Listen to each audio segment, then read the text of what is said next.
Emmanuel Jaffelin, bonsoir. Bonsoir.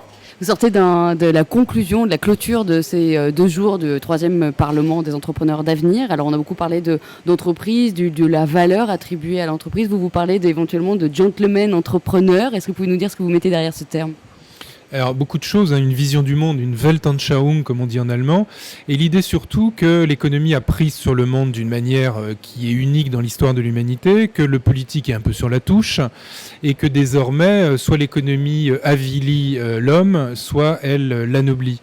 Et donc en présentant un gentleman entrepreneur ou un gentilhomme manager, je veux dire par là que l'homme doit être au cœur de l'entreprise et que ça se fait par des petits gestes, par des petits gestes paradoxalement, et que plus on est capable de mettre un genou à terre pour servir autrui et être attentif à ce qu'il veut, plus l'entreprise sera une sphère de sociabilité qui irradiera à l'extérieur d'elle-même, y compris dans la famille. Et je veux prendre un seul exemple, c'est que celui qui est mal au travail, on se doute qu'il sera mal rentrant, qu'il sera un mauvais concubin, un mauvais père ou une mauvaise mère ou un mauvais enfant s'il est encore comme Tanguy, encore à la maison, et qu'il y a une porosité entre toutes les sphères de sociabilité et que l'entreprise ayant barre désormais sur le monde, elle doit donner le là, elle doit mettre le monde au diapason et si possible positivement.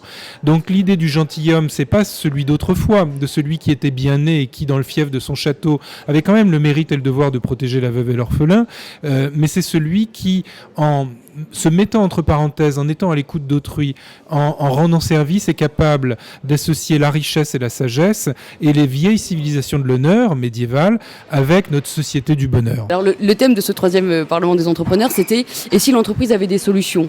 Et vous, quel genre de solutions ou de pistes vous pourriez donner très concrètement aux entrepreneurs pour améliorer, pour aller vers du mieux, effectivement ?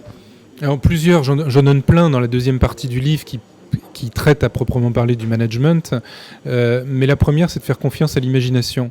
Il faut se rappeler qu'en grec poieian ça veut dire fabriquer et que par son imagination on est créateur et que c'est pas en se dissimulant derrière des process qu'on va pouvoir amener l'entreprise à une véritable humanité et à en faire ce que j'appelle un cyclotron de la gentillesse ou un métier à tisser, mais en tout cas quelque chose qui positive les relations humaines. La deuxième chose pour se faire échapper au process, c'est de balancer tous les livres de management à la poubelle pour se dire qu'il faut faire confiance à soi et se baser sur son humeur.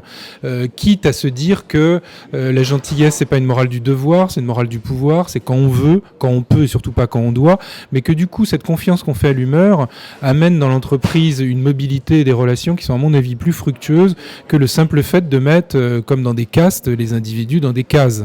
Et la troisième chose, c'est que le mot gentil est latin. Et qu'on est latin. En tout cas ici, là sur ce territoire, on est latin. En Italie, on est latin. En Espagne, on est latin. En Roumanie, on est latin.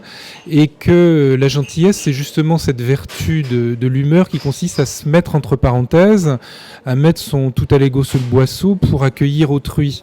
Et donc, faire confiance à sa latinité, quitte à penser qu'elle est une vertu universelle, mais se dire que tout se joue finalement dans l'abaissement de soi-même. Puisqu'on a parlé du chevalier et du fief autrefois, le chevalier est adoubé en mettant un genou à terre et finalement dans l'entreprise, un manager, un DRH ou un patron, il doit être capable de se mettre au service de ses salariés. J'oppose la gentillesse avec d'autres morales qui sont des morales impressionnantes. Par exemple, les grands monothéistes sont des morales du sacrifice. La gentillesse, c'est juste une morale du service, mais très fructueuse parce que ces petits gestes sont systémiques et produisent de grands effets.